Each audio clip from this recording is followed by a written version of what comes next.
The stagecoach overturned 3 miles outside Amarillo, Texas, and Juliet Sinclair knew, with absolute certainty, that coming west had been a terrible mistake. She crawled from the wreckage on trembling hands and knees, her traveling dress torn and covered in dust that settled into every crease and fold.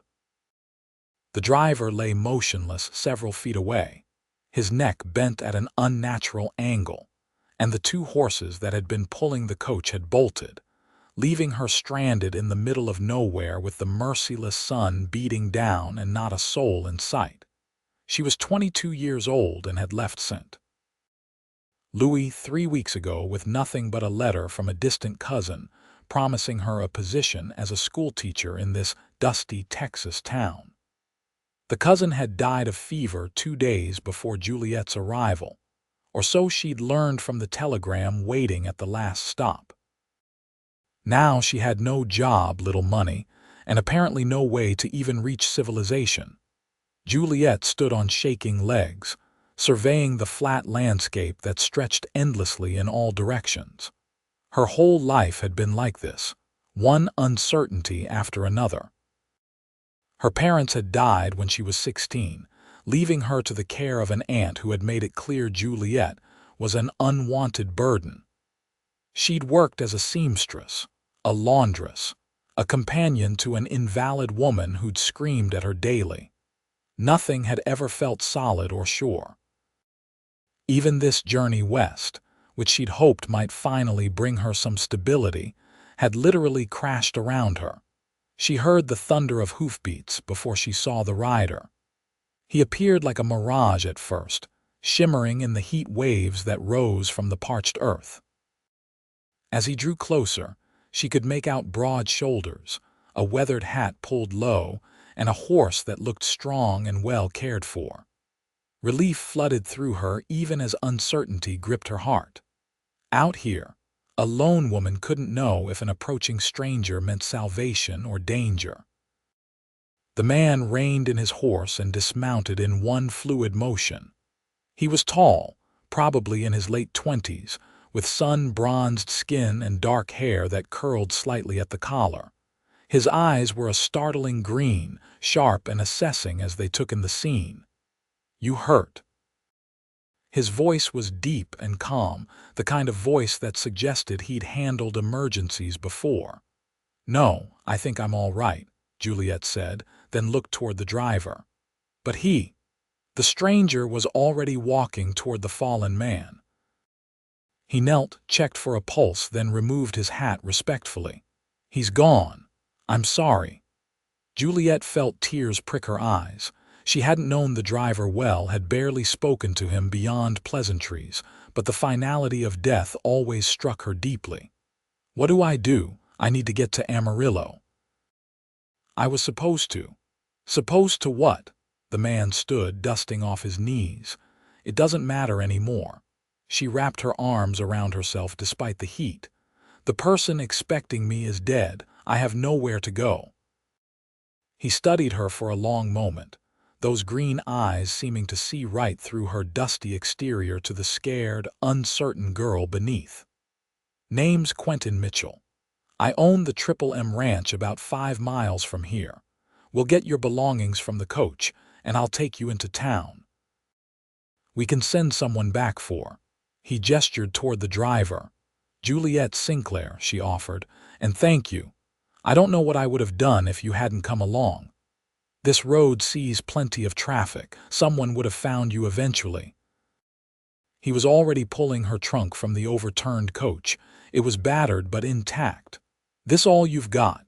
"Yes, I travel light." She tried for a smile and failed. Quentin secured her trunk to his saddle with practiced ease, then helped her mount in front of him. As his arms came around her to grasp the reins, she felt an odd sensation she couldn't quite name. Not fear, though she probably should have been frightened of this stranger. Something closer to safety, which made no sense at all. She'd learned long ago that safety was an illusion. The ride to Amarillo passed in relative silence. Juliet was acutely aware of Quentin's solid presence behind her, the strength in his arms, the steady rhythm of his breathing. She kept waiting for him to ask probing questions or make unwanted advances, but he simply guided his horse with quiet competence. "You said your cousin died," he finally said as the buildings of Amarillo came into view. "What was her name?" "Margaret Sinclair.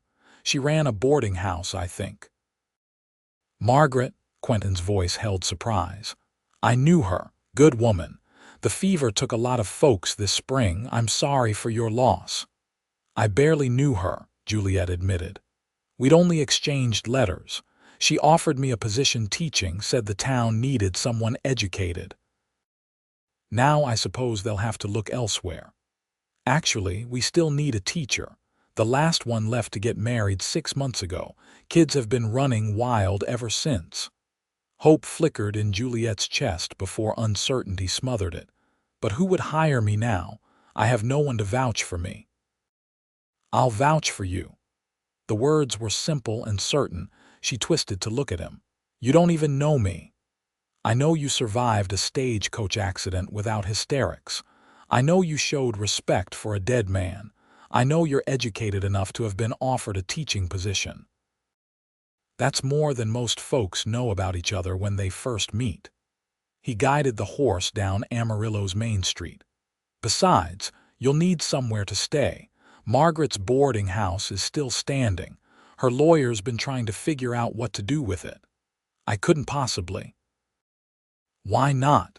Your family. Likely it'll come to you anyway." He pulled up in front of a neat white building with a wide porch. "Here we are." Over the next few hours, Juliet's head spun with information and introductions. Quentin seemed to know everyone in town, and everyone clearly respected him. He spoke with the sheriff about the stagecoach accident and the deceased driver. He introduced Juliet to the lawyer handling Margaret's estate, who confirmed that as the only living relative, the boarding house would indeed pass to her. He took her to meet Mrs. Dorothy Hayes, who ran the general store and served on the school board. "Can she start Monday?" Dorothy asked Quentin, as if Juliet weren't standing right there. "The children have been impossible. Their parents are about to lose their minds." "That's up to Miss Sinclair," Quentin said, and Juliet appreciated that he deferred to her. "I'll do my best," Juliet heard herself say. "Though I'm not sure what supplies are available, what curriculum. We've got the basics," Dorothy assured her. "Books, slates, chalk. The building's sound. We just need someone who can handle 20 children of various ages and actually teach them something useful." 20 children. Juliet's stomach clenched with familiar uncertainty. What if she failed?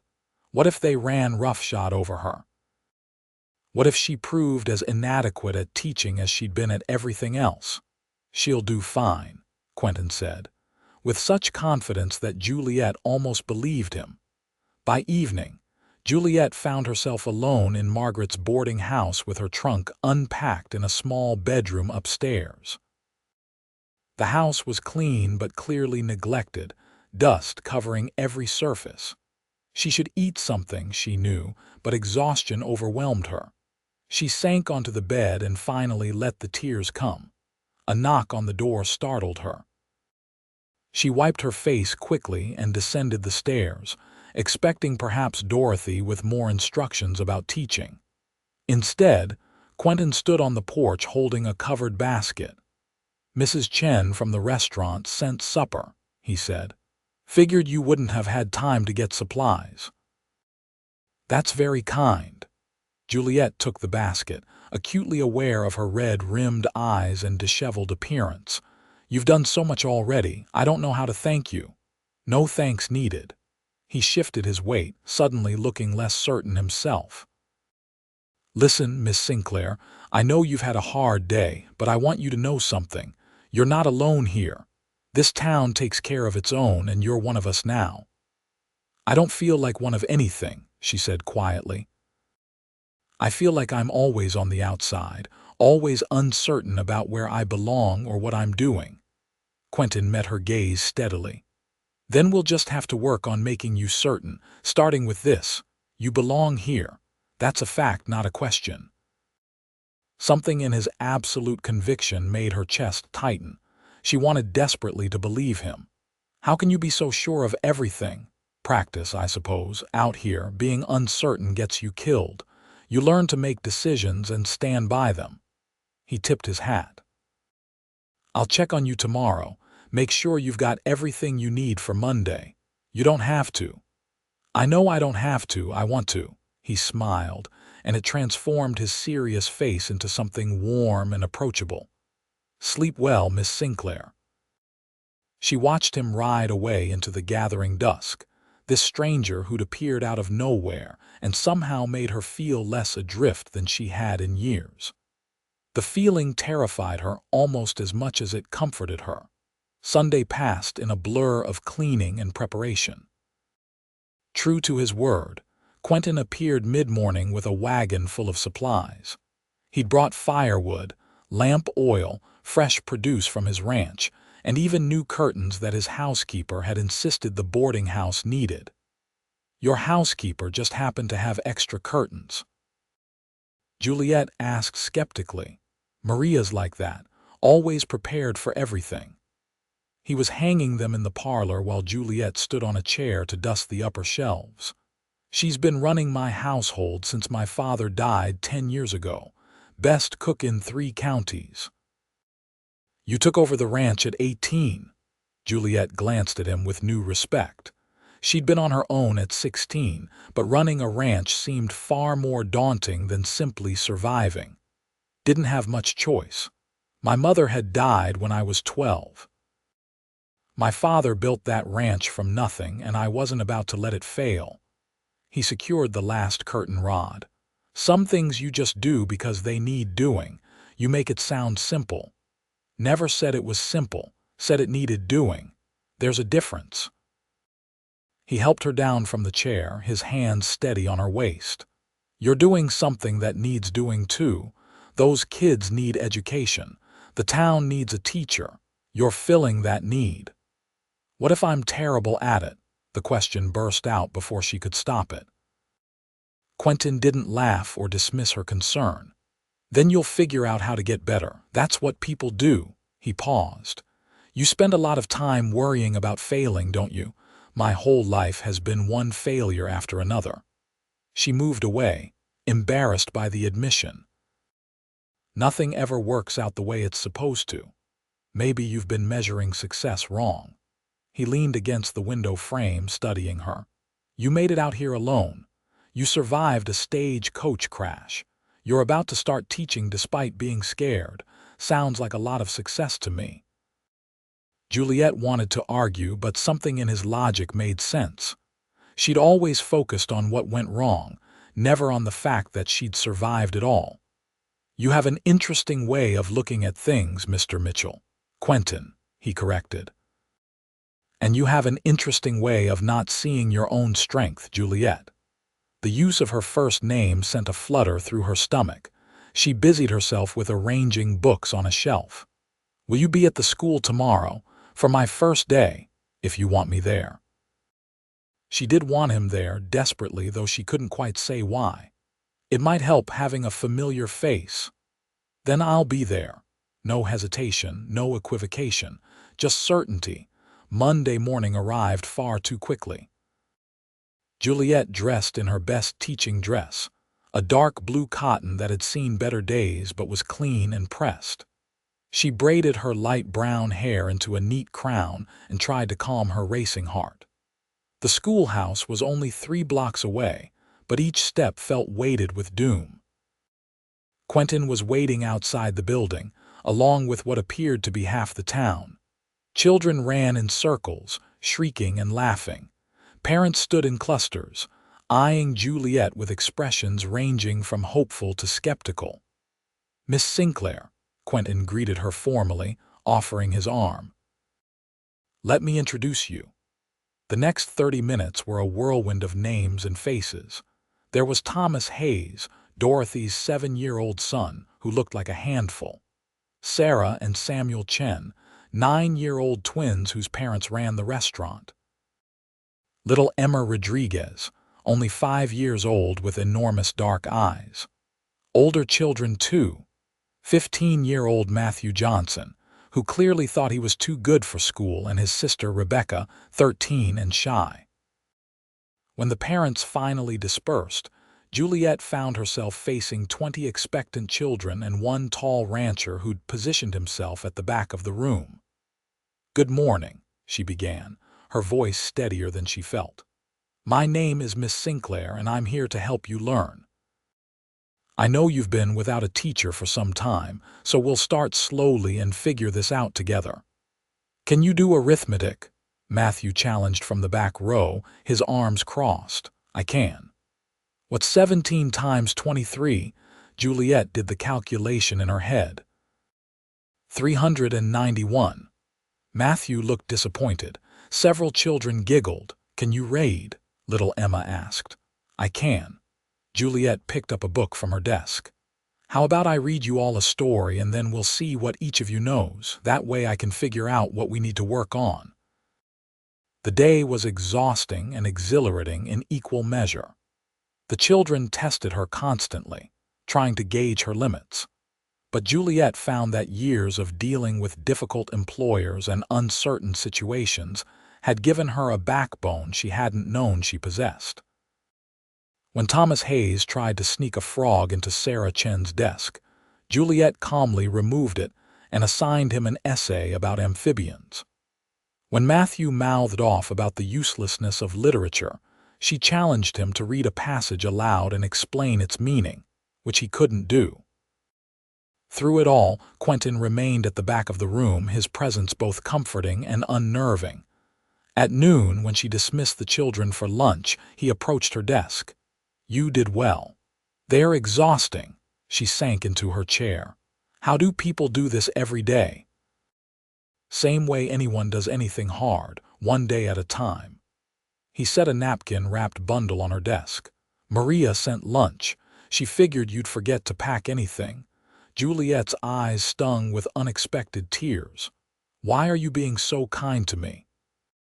Quentin pulled up a student's chair and sat, looking slightly ridiculous with his long legs folded. "You really don't know, do you?" "Know what?" "That some people are just kind because it's the right thing to do. Not everyone has ulterior motives, Juliet." He paused. "Though I'll be honest, I do have one." Her heart sank. Here it came, the real reason for his attention. "What do you want?" "I'd like permission to court you properly." Whatever she'd expected, it wasn't that. "Court me? We only met 2 days ago. Best 2 days I've had in a long time." He said it simply, without flowery language or exaggeration. "I know it's fast, but out here, people don't waste time when they know what they want. And I know I want to spend more time with you, get to know you better, see if this feeling I've got might lead somewhere worth going." "What feeling?" Her voice came out barely above a whisper. "The feeling that you're someone special, someone strong who doesn't know her own strength yet, someone who makes me want to be around her." He leaned forward.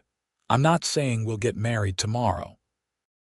I'm saying I'd like to take you to dinner, maybe go for a ride on Sunday after church, talk and see where things go. No pressure, no promises. Just time together." Juliet's instinct was to refuse, to protect herself from the inevitable disappointment. But something in Quentin's steady green gaze made her want to be brave. "All right," she heard herself say, "we can spend time together." His smile was like sunrise. "Good. That's real good." The afternoon flew by, and when Juliet finally dismissed the children at 3 o'clock, she felt wrung out but satisfied. They'd accomplished actual learning. The younger children had practiced their letters. The older ones had worked through arithmetic problems. Even Matthew had seemed grudgingly engaged when she'd pulled out a text about military strategy. Over the following weeks, Juliet settled into a routine that felt almost normal. She taught during the day, spent evenings preparing lessons and maintaining the boarding house, and saw Quentin regularly. He was true to his word about courting properly. He took her to dinner at the Chen's restaurant, where Mrs. Chen served them the finest dishes and beamed approvingly. He brought her wildflowers from the range, their stems wrapped carefully in damp cloth. He sat on the boarding house porch in the evenings and talked with her about everything and nothing. Juliet learned that Quentin had a younger sister named Sarah who'd married and moved to California. She learned that his favorite color was the deep blue of the sky right after sunset.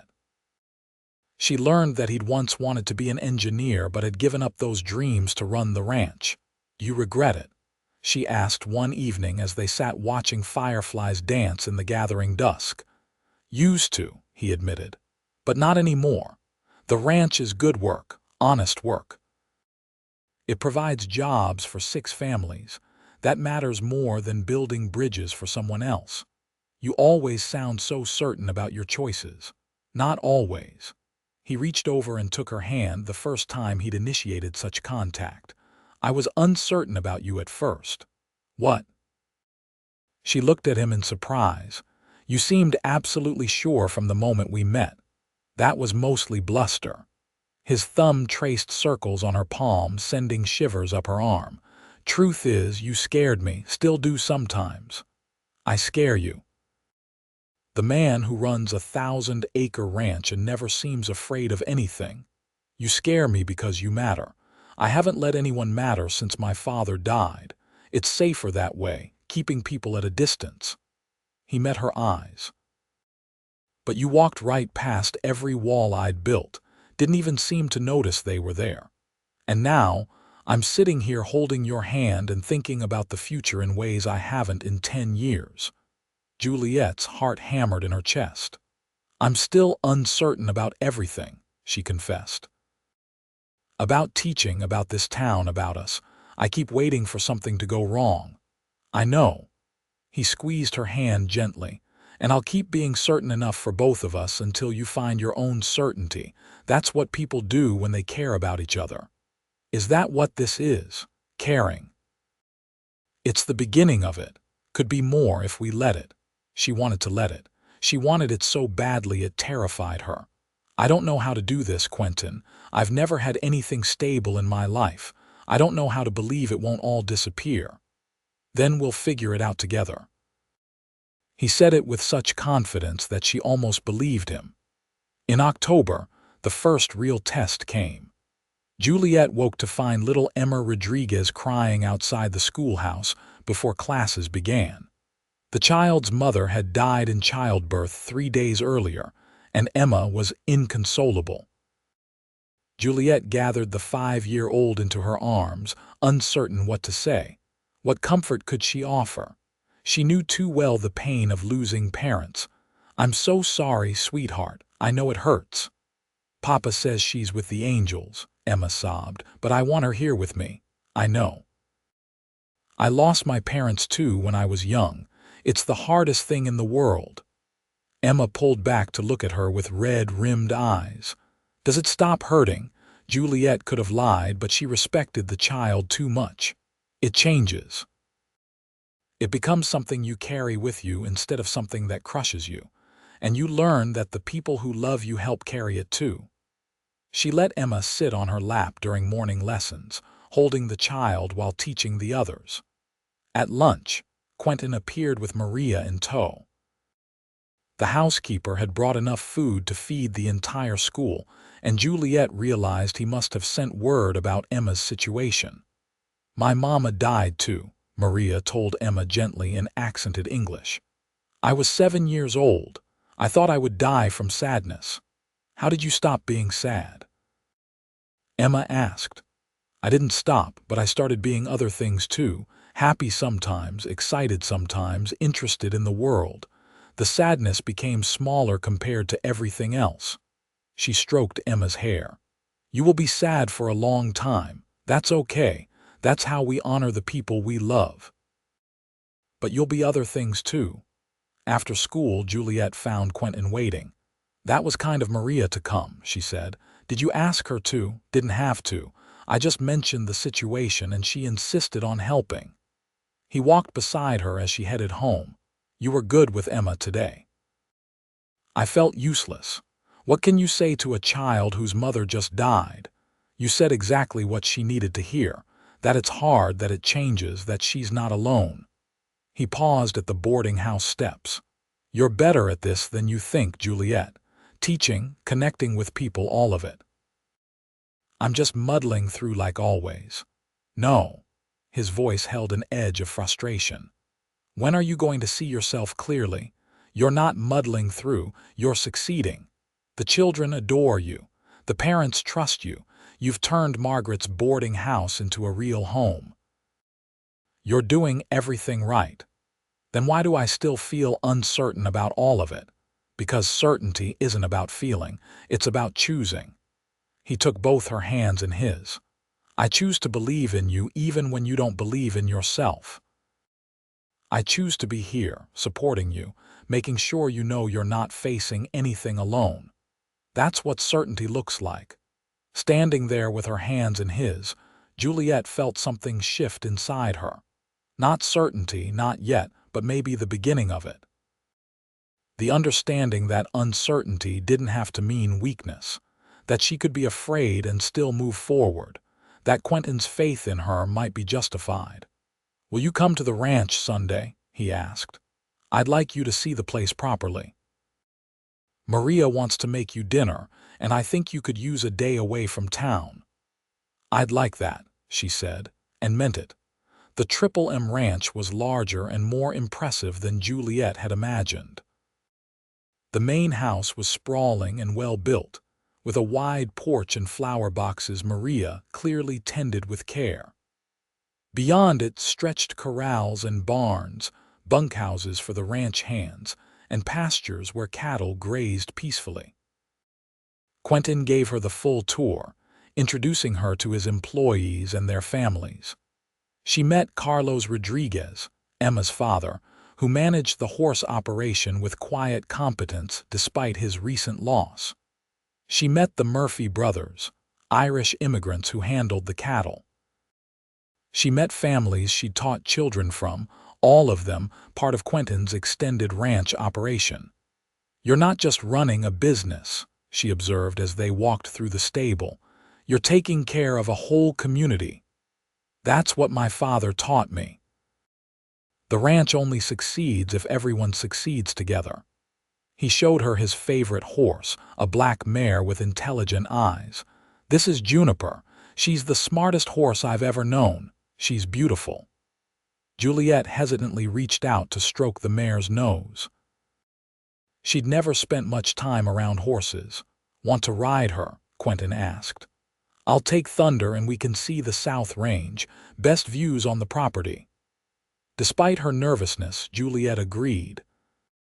Quentin helped her mount, his hands steadying her, then swung up onto his own horse with enviable ease. They rode out across open country, Quentin keeping their pace gentle and manageable. He was right about the views. From the southern edge of his property, they could see for miles in every direction.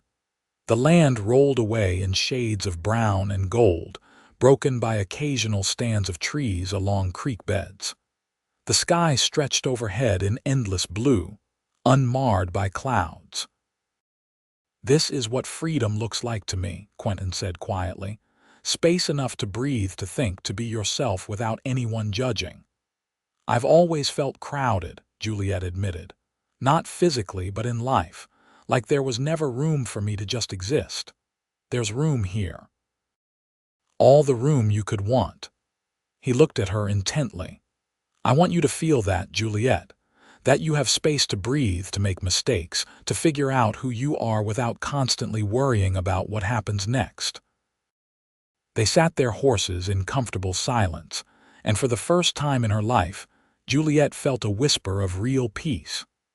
The uncertainty was still there, coiled in her chest like it always was, but Quentin's solid presence beside her made it seem less overwhelming. Dinner at the ranch house was a revelation.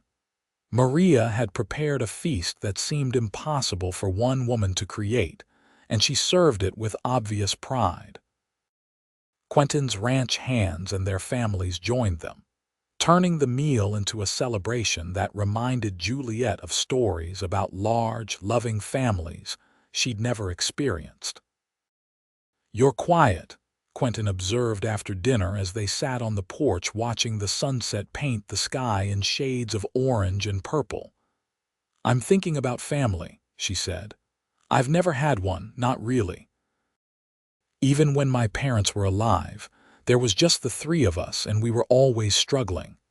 After they died, my aunt made it clear I was an obligation, not a daughter. I've been alone most of my life. You're not alone now." He said it with such certainty that her throat tightened. "Sometimes I think this is all a dream, that I'll wake up and be back in St. Louis, cold and hungry and uncertain about everything. Then I'll have to keep proving it's real." He turned to face her fully. "Juliet Sinclair, you are here in Amarillo, Texas. You're a teacher. You own a boarding house.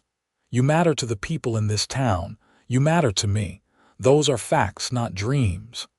"How did you get so good at being certain?" she asked, half joking, half serious. "I told you, practice, and maybe a little bit of stubbornness." He reached over and tucked a loose strand of hair behind her ear, the gesture achingly tender. "But also because I've learned that uncertainty is just another word for possibility. Things could go wrong, sure, but they could also go wonderfully right. I choose to believe in the right." "I want to believe that too." "Then start small. Believe in this moment right here. Can you do that?"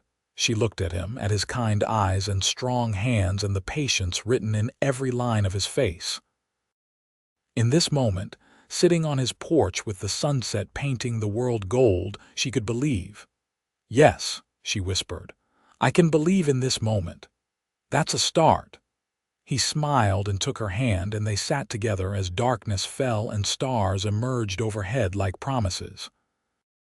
The weeks turned into months, and autumn deepened into early winter. Juliet found rhythms she'd never known before. Teaching became less terrifying and more rewarding as she learned each child's strengths and struggles. Matthew Johnson stopped challenging her quite so much and started actually reading the books she assigned. Emma Rodriguez slowly emerged from her grief, though Juliet made sure to give her extra attention and care. The younger children learned their letters and numbers. The older ones tackled more complex subjects. Quentin remained a constant presence, stopping by the schoolhouse most days and spending evenings with her whenever ranch work allowed. He was patient with her uncertainties, never pushing for more than she was ready to give. But Juliet found herself wanting to give more. His goodnight kisses, always chaste and respectful on her cheek or forehead, left her longing for something deeper. In early December, the town held a Christmas social at the church. Juliet wore her best dress, a green calico she'd sewn herself from fabric Quentin had insisted on buying her. She tried to refuse the gift, but he'd simply left it on the boarding house porch with a note that read, "For the woman who gives everyone else so much." The social was loud and cheerful, full of music and dancing and children running underfoot. Juliet found herself swept into conversations, included in a way she'd never experienced before. These people knew her now. They trusted her with their children. They sought her advice on education and sometimes other matters. She'd become part of the community without even realizing it. "Dance with me," Quentin said, appearing at her elbow as the fiddlers struck up a waltz. "I'm not very good," she warned, but took his hand anyway. He led her onto the floor with the same quiet confidence he brought to everything. "Just follow my lead. I've got you." And he did. Even when she stumbled, his strong arms kept her steady. They moved together around the floor, and Juliet felt something loosen in her chest. This was what trust felt like. This was what it meant to let someone else be certain when you couldn't be. "What are you thinking?" Quentin asked, his voice low near her ear. "That I might be falling in love with you," she admitted, the words slipping out before fear could stop them. He missed a step, then recovered smoothly. Might be, she corrected, heart hammering. Am falling in love with you, or maybe already have fallen. I'm not entirely certain of the timeline. His smile could have lit the entire room. Well, that's convenient. Because I definitely, certainly, without question have fallen in love with you, Juliet Sinclair. Have been for months, just waiting for you to catch up. You never said anything. Wanted you to feel it yourself first. Didn't want to rush you or make you uncertain about my motives. He pulled her slightly closer, still respectable but intimate. Can I tell you something? I knew the day I found you at that stagecoach wreck.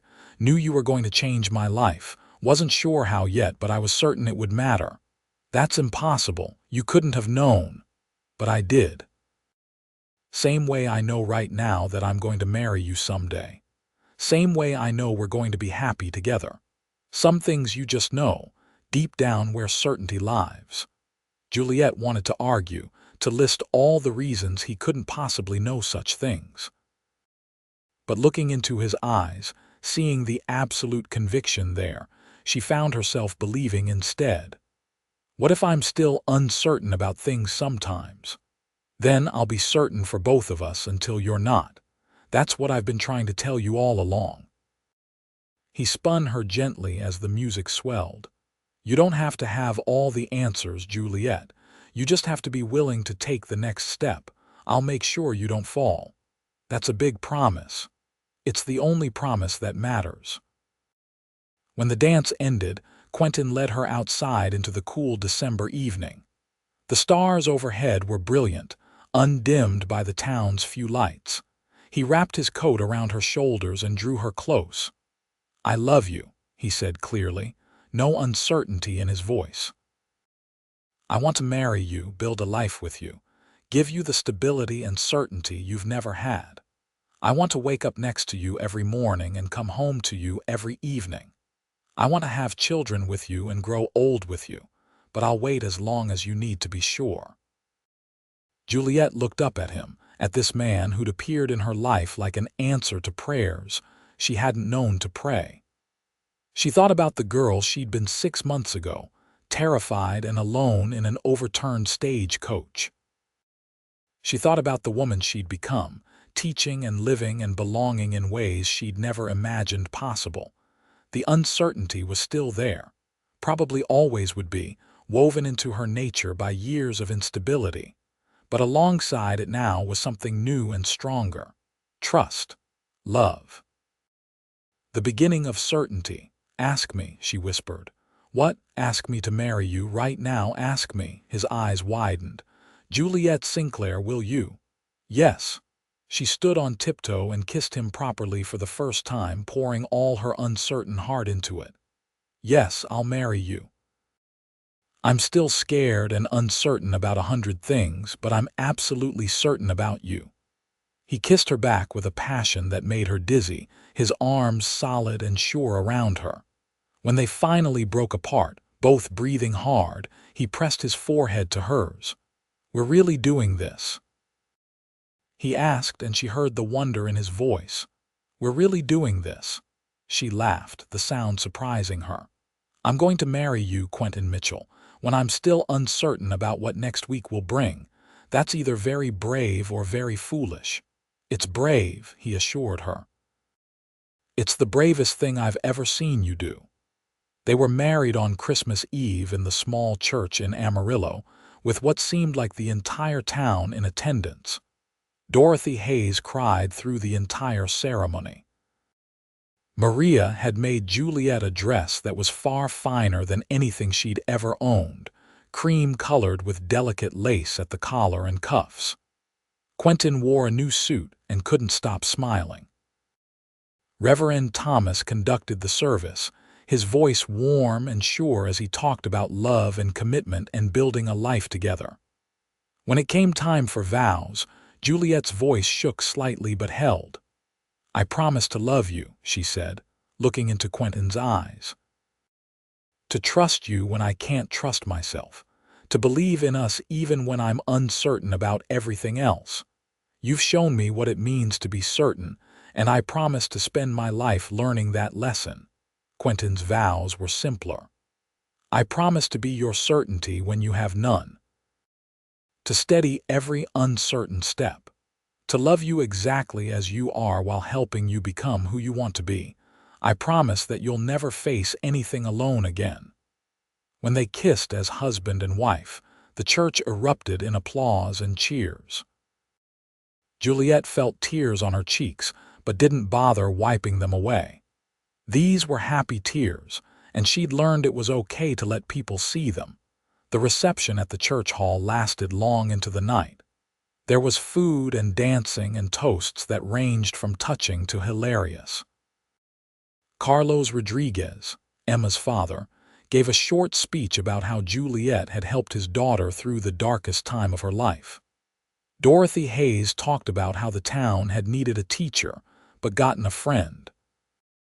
Matthew Johnson, looking uncomfortable but sincere, admitted that Miss Sinclair had taught him that learning could actually be interesting. Through it all, Quentin stayed close to Juliet's side, his hand always finding hers, his presence a steady anchor. When they finally left the reception to head to the ranch, their new home, Juliet felt almost drunk on happiness. The ranch house had been decorated for their arrival, though Juliet suspected Maria's hand in that. Candles glowed in every window, and someone had scattered flower petals across the bedroom floor despite the December chill. "Welcome home, Mrs. Mitchell," Quentin said, carrying her across the threshold. "Mrs. Mitchell. Juliet Sinclair Mitchell." She tested the name in her mind and found it fit perfectly. "I have a home," she said wonderingly. "A real home. You've always deserved one." He set her down gently and cupped her face in his hands. "Are you scared?" "Terrified," she admitted, "but also happy. Is it possible to be both?" "I think that's what courage is. Being scared but doing it anyway." He kissed her softly. "We don't have to rush anything tonight. We've got the rest of our lives." But Juliet found she didn't want to wait anymore. She'd spent her whole life being cautious, holding back, afraid to fully commit to anything. Tonight, she wanted to be brave. She wanted to trust completely in this man and this moment. She kissed him with all the passion she'd been holding back, and he responded with a reverence that made her feel cherished. When he lifted her into his arms and carried her to their bedroom, she went willingly, ready to start this new chapter of her life. Later, wrapped in Quentin's arms with her head on his chest, listening to his steady heartbeat, Juliet thought about certainty. She wasn't certain what tomorrow would bring, or next week, or next year.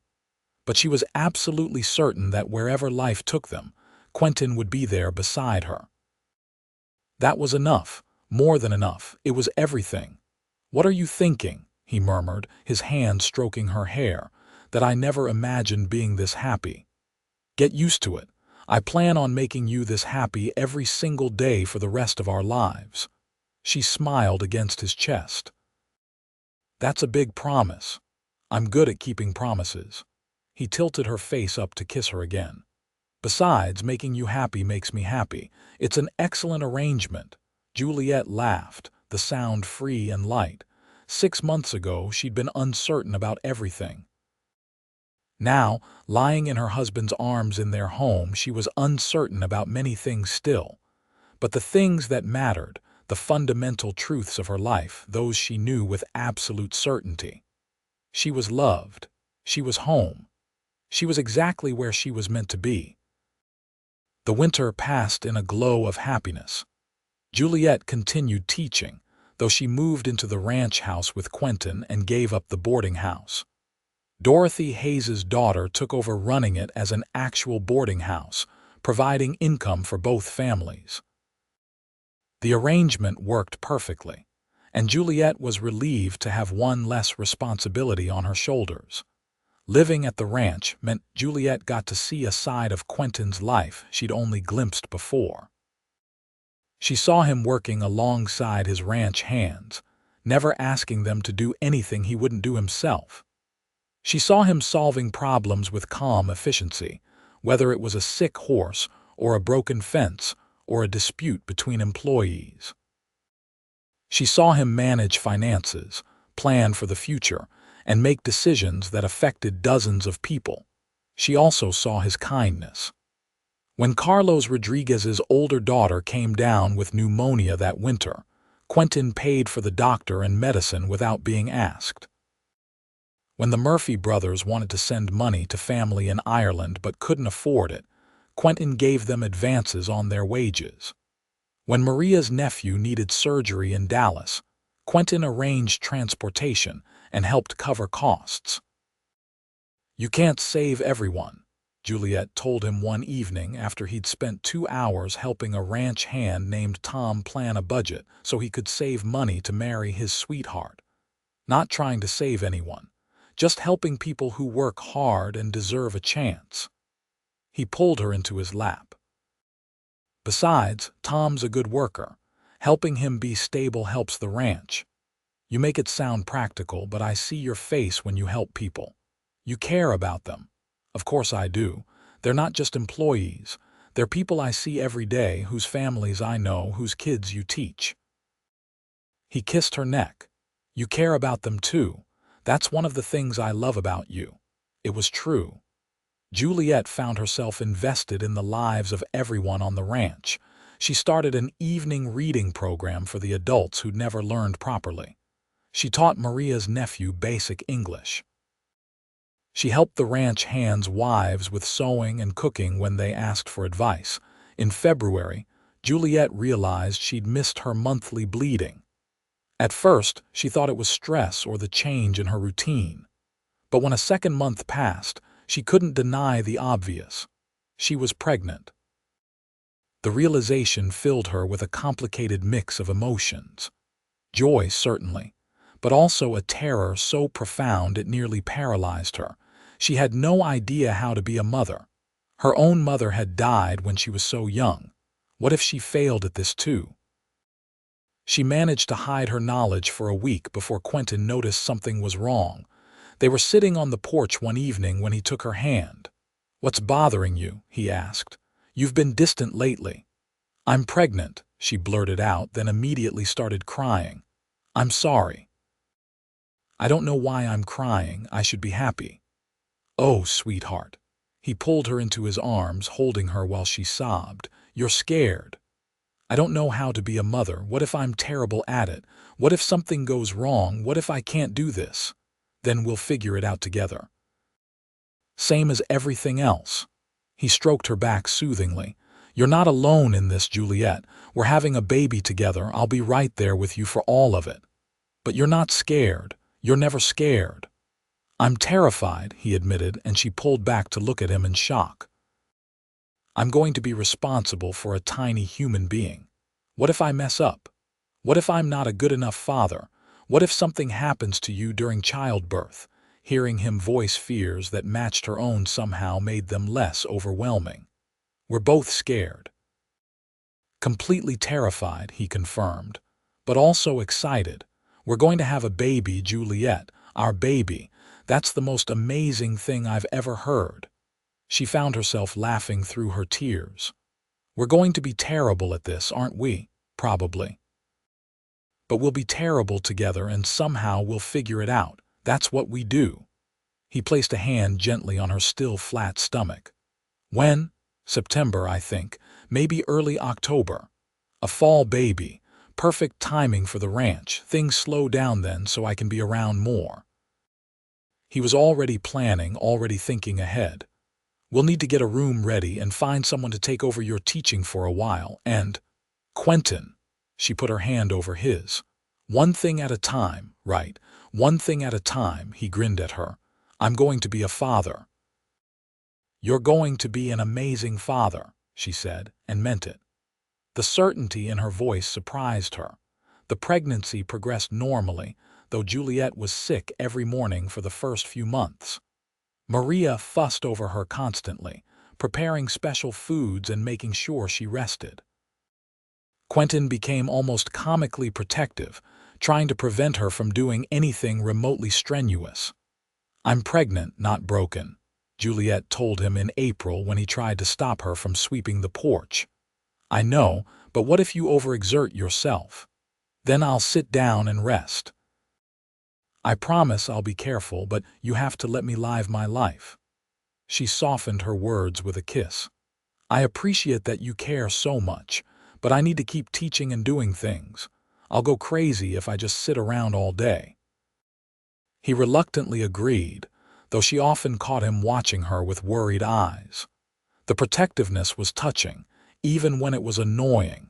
In May, Juliet had to stop teaching. Her pregnancy was obvious now, and she tired too easily to manage 20 energetic children all day. A young woman named Patricia Sullivan took over the classroom, and Juliet spent her days at the ranch helping Maria with lighter tasks and preparing for the baby's arrival. The nursery took shape slowly. Quentin built a beautiful cradle with his own hands, working on it in the evenings with such careful attention that Juliet's heart swelled. Maria sewed tiny clothes and blankets. Dorothy Hayes organized a quilting bee, and half the women in town contributed squares, creating a quilt that represented the entire community welcoming their child. "Look at all this," Juliet said one evening, standing in the nursery and looking at everything they'd accumulated. "So much love already for someone who isn't even born yet." "That's what family is," Quentin said, wrapping his arms around her from behind and placing his hands on her swollen belly. "And this baby's got the best family. Parents who love each other, a whole town of aunts and uncles and adopted grandparents." The baby kicked and they both laughed. "I think he agrees," Juliet said, "or she. You really don't care which, not even a little bit. Boy or girl, this baby's going to be loved beyond measure." He turned her to face him. "How are you feeling?" "Honestly, still uncertain about everything," she admitted, "but less uncertain than I was. I think I might actually be able to do this. You'll be a wonderful mother." He said it with his usual certainty, and she found herself believing him. Labor began on a September evening, right as Juliet and Quentin were finishing dinner. Her water broke with shocking suddenness, soaking her dress and the chair beneath her. "Oh no," she gasped. "It's too early. The baby's not due for another 2 weeks. Babies don't follow schedules." Quentin was already moving, helping her stand. "Maria!" The housekeeper appeared instantly, took one look at the situation, and started issuing orders. "Get her to bed. I'll fetch the doctor and the midwife. You stay calm and do exactly what I say." The next 14 hours were the longest of Juliet's life. Pain came in waves, each one stronger than the last. She'd known childbirth would hurt, but nothing had prepared her for this. Quentin stayed by her side the entire time, holding her hand, wiping her face with cool cloths, whispering encouragement. "I can't do this," she gasped during a particularly bad contraction. I can't." "Yes, you can." His voice was firm. "You're the strongest person I know. You've survived everything life has thrown at you. You can survive this. What if something goes wrong?" "Nothing's going wrong. The doctor says you're doing fine. The baby's doing fine. You just have to keep going. I'm scared." "I know, I'm scared too, but we're doing this together, remember." He kissed her forehead. "I'm right here. I'm not leaving. You're not alone." When the baby finally came in the early morning hours, Juliet was too exhausted to do more than cry weakly as the midwife placed a squalling infant on her chest. "It's a boy," the midwife announced. "A big, healthy boy." Juliet looked down at the tiny, red, wrinkled creature and felt her heart expand in a way she hadn't known was possible. "Hello," she whispered. "Hello, little one." Quentin was crying openly, his face transformed with wonder. "He's perfect. Juliet, he's absolutely perfect. Do you want to hold him?" He took the baby with infinite care, and Juliet watched as her strong, certain husband became completely undone by a 7-pound infant. "Hello, son," Quentin said, his voice thick with emotion. "I'm your father." I'm going to make sure you have everything you need, including parents who love each other and you more than anything in the world." They named him Daniel Thomas Mitchell, after Quentin's father and the reverend who'd married them. He was a good baby, sleeping in reasonable stretches and only crying when he needed something. Juliet was exhausted and overwhelmed those first weeks, but also happier than she'd ever been. She learned to nurse, to change diapers, to soothe a crying infant. Sometimes she felt hopelessly incompetent. Other times, she marveled at how natural it all felt. Quentin was as involved as any new father could be, walking the floor with Daniel at night, changing diapers without complaint, and looking at his son with such love that it made Juliet's chest ache. "You're a natural," she told him one evening as he rocked Daniel to sleep. "So are you. I see the way you are with him. You're exactly the mother he needs. I'm still uncertain about everything. I know, but you keep showing up anyway. That's what makes you brave." He looked up at her. "Thank you. For what? For this, for him. For trusting me enough to build this life together." His voice went rough with emotion. "I never thought I'd have this. A wife I love, a son, a real family. You gave me all of that. You gave it to me too," she said softly. "I was so lost when we met. You found me and showed me what it meant to have a home." As the months passed, Juliet watched her son grow and change with wonder. Daniel smiled at 2 months, laughed at 3, and by 6 months was a chubby, happy baby who charmed everyone he met. Emma Rodriguez, now 7 years old, appointed herself his special friend and visited the ranch regularly to help care for him. Life settled into new rhythms. Quentin managed the ranch while Juliet cared for Daniel and helped Maria with household tasks. They hired a cook to assist, so Maria could spend more time with her own family. The ranch continued to prosper under Quentin's careful management. When Daniel was 18 months old, Juliet realized she was pregnant again. This time, the news brought more excitement than fear. She'd survived pregnancy and childbirth once. She could do it again. "Another baby," Quentin said, grinning widely. "This is wonderful." "We're going to have our hands full," Juliet warned, watching Daniel toddle around the kitchen, getting into everything. "That's all right. We've got plenty of help. Maria, Carlos, all the ranch families. It takes a village, right?" Their daughter was born in November of 1874, a small but fierce baby with Juliet's light brown hair and Quentin's green eyes.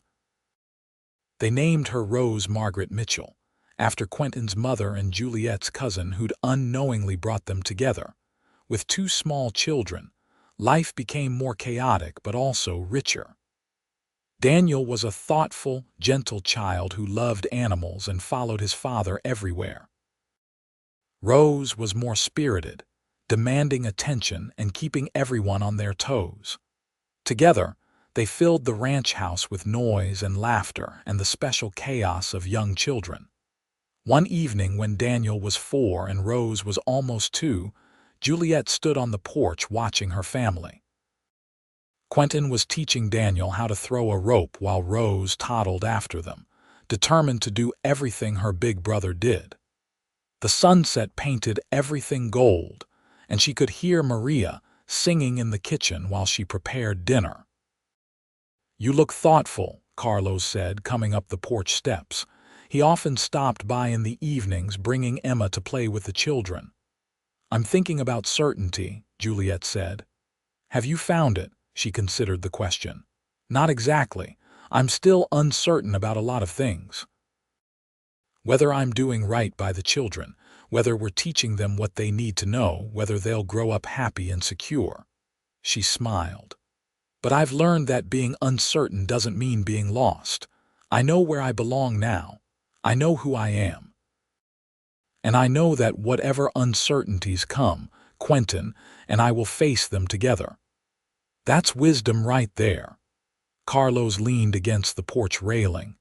"Emma talks about you all the time, Says you taught her that it's okay to be sad sometimes, but also important to be happy.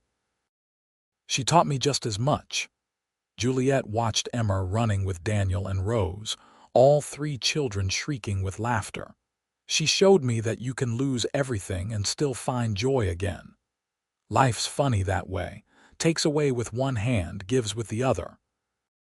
He nodded toward where Quentin was now being mobbed by all three children. You two are good together. Everyone says so. We balance each other. He's certain when I'm not, and I. She paused, realizing something.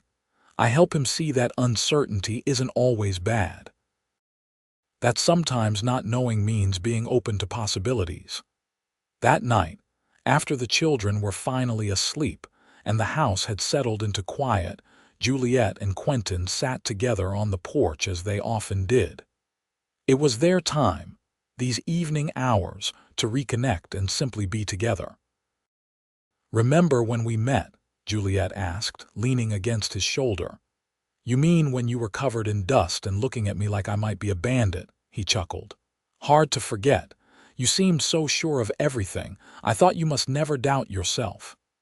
I doubted myself plenty. Still do sometimes. But I learned early that people need someone to be certain, especially in hard times, so I practice it. He kissed her temple. Having you helps, though. Knowing you're here, that we're in this together, makes the uncertain times less scary. I've been thinking about something. Juliet sat up to look at him. I want to start teaching again. Not full-time at the school, but maybe tutoring some of the ranch children in the evenings. They need education, and I miss it. You sure you want to take on more? I need to. I love being a mother, but I also need something that's mine. Does that make sense? Perfect sense. He took her hand. Whatever you want to do, I support it. Always have, always will. Over the next few years, Juliet built a small school right on the ranch. Quentin had a building constructed specifically for the purpose, and several evenings a week, the ranch children gathered to learn reading, writing, arithmetic, and whatever else Juliet could teach them. It gave her a sense of purpose beyond motherhood, though she never loved her children any less. Daniel grew into a thoughtful boy who loved books and horses in equal measure.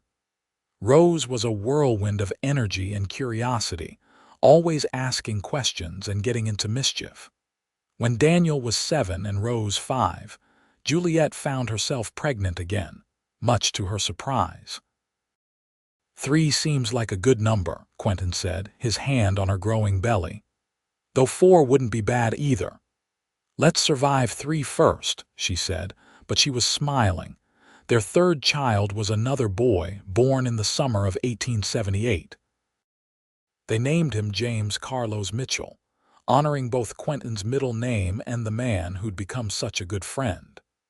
James was a happy, easy baby, content to watch his older siblings with wide eyes. The ranch continued to prosper. Quentin's careful management and fair treatment of his employees created loyalty that translated to success. Several of his ranch hands had been with him for over a decade now. Their children grew up together, creating a tight-knit community that felt more like an extended family than a business operation. In 1880, when Daniel was 9, Rose 7, and James 2, a drought hit the region hard. Cattle prices dropped as grazing land dried up. Several neighboring ranches went under, their owners forced to sell at terrible losses. Juliet watched Quentin worry for the first time since she'd known him. We'll make it through, she told him one sleepless night as they lay in bed listening to the wind howl outside. We have reserves saved, we have good people, and we have each other. When did you become the certain one? He asked, pulling her close. I learned from the best. She kissed him. You've spent years showing me how to be certain even when I'm scared. Now it's my turn to do the same for you. I'm sorry, you shouldn't have to. We're partners, she interrupted. That means we take turns being strong. Right now, you need me to be the certain one, so I will be. They made it through the drought by making hard decisions. Quentin sold some of the herd early, before prices dropped even further. He diversified, investing in horses and sheep as well as cattle. He cut costs where he could without cutting wages, knowing his employees had families depending on them. And he accepted help from Juliet, who used her education to help manage the books and find efficiencies he'd missed. When the rains finally came in the fall, bringing relief and the promise of recovery, Quentin held Juliet tight and whispered, "We did it. Together." "Together," she agreed. "Always together." The years flowed by, marked by the growth of their children and the rhythms of ranch life. Daniel showed an aptitude for business and began helping his father manage the ranch's finances. Rose surprised everyone by developing a gift for training horses, her fearlessness and natural empathy making her exceptional at the work. James was still young, but he showed signs of being a natural leader, organizing the other children into elaborate games and adventures. In 1885, Daniel turned 15 and announced he wanted to go to college back east to study business and law. Juliet's heart clenched at the thought of her oldest leaving, but she recognized the opportunity. "If that's what you want, we'll make it happen," Quentin told his son. "The ranch will still be here when you're done." "I want to come back," Daniel said earnestly. "I want to help run this place with you, but I want to be educated enough to do it right, to help expand and modernize." "Then that's what you'll do." Quentin looked at Juliet, and she saw her own pride reflected in his eyes. They were raising children who knew their own minds, who had certainty about their paths, even while staying open to possibility. When Daniel left for Harvard in the fall, Juliet cried for 3 days straight. Quentin held her and let her grieve the loss of her baby, even though Daniel was practically a man now. "It never gets easier, does it?" she asked him. "The uncertainty of whether we've done right by them, whether they'll be okay out in the world." "No, it doesn't." He stroked her hair. "But we've given them good foundations. Love, education, values. The rest is up to them." "When did we get so old?" She looked at the gray threading through his dark hair, the lines around his eyes. "We're not old. We're experienced." He grinned at her. "And you're still the most beautiful woman I've ever seen." "You have to say that. You're my husband. I have to mean it. That's different." He kissed her thoroughly. "We've got years ahead of us still, Juliet. Years to watch our children grow up, to build this ranch bigger and better, to drive each other crazy and make each other happy. Promise, promise. I'll be certain enough for both of us, just like always." But she realized with a start that she didn't need him to be certain for her anymore. Somewhere along the way, through years of marriage and partnership and facing challenges together, she'd found her own certainty. She was still uncertain about many things, still questioned decisions and worried about outcomes. But the core of who she was, the foundation of her life, that was solid now. "Actually," she said softly, "I think I'm certain enough for myself these days, but I appreciate knowing you're there if I need you." His smile was brilliant. "Look at you, all grown up and certain. Only took me 20 years to get here. Best 20 years of my life." He pulled her close. "Here's to 20 more." Rose, at 13, was already showing signs of wanting to follow her own path.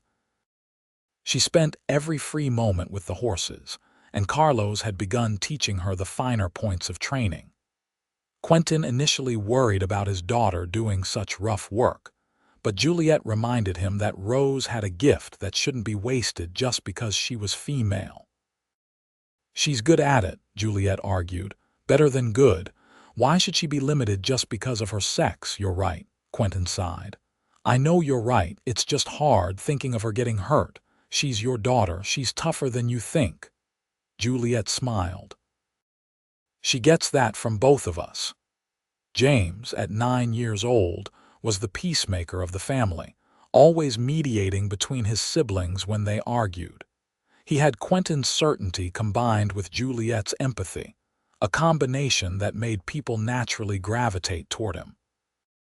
"That one's going to be something special," Maria observed one day as they watched James organize a game for the younger ranch children.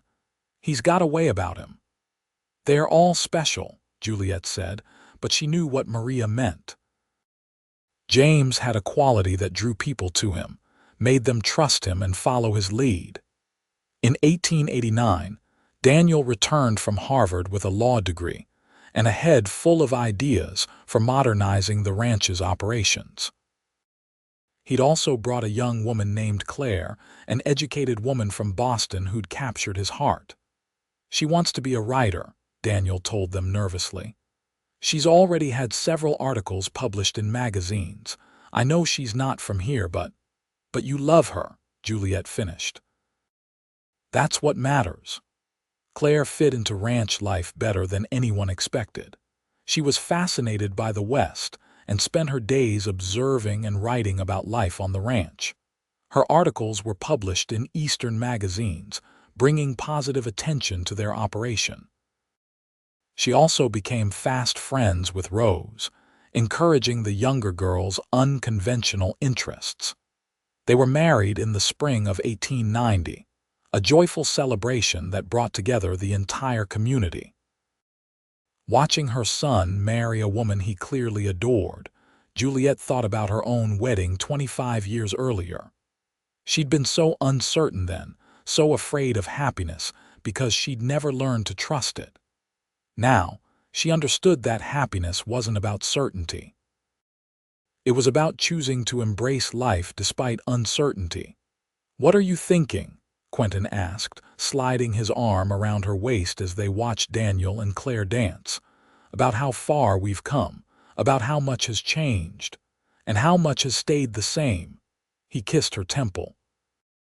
"I still love you just as much as I did that first day when you were covered in dust and looking at me like I might rob you." She laughed. "I was terrified. I know. That's what made you so brave. You were terrified and you kept going anyway." He turned her to face him. "You've taught our children that, to be brave even when they're scared, to keep going even when they are uncertain. We taught them together." She looked into his green eyes, still as striking as they'd been decades ago. "Everything we've done together." "And everything we'll do," he agreed. "I'm not done with you yet, Juliet Mitchell. We've got grandchildren to spoil, a ranch to keep running, and probably 20 more years to drive each other crazy." "Only 20, maybe 30 if we're lucky." He pulled her onto the dance floor. "Let's make them good years." They did make them good years. Daniel and Claire built a house on the ranch property and gave them 3 grandchildren in quick succession. Rose married Carlos's son Miguel when she turned 20, a match that surprised no one since they'd been inseparable since childhood. They ran the horse operation together, gaining a reputation for training the finest horses in Texas. James went to college in Austin to study education, determined to bring better schooling opportunities to rural communities. Quentin and Juliet grew older together, their hair turning silver, their bodies slowing down but their love never diminishing. They still sat on the porch most evenings, watching the sunset and talking about everything and nothing. They still reached for each other in the night.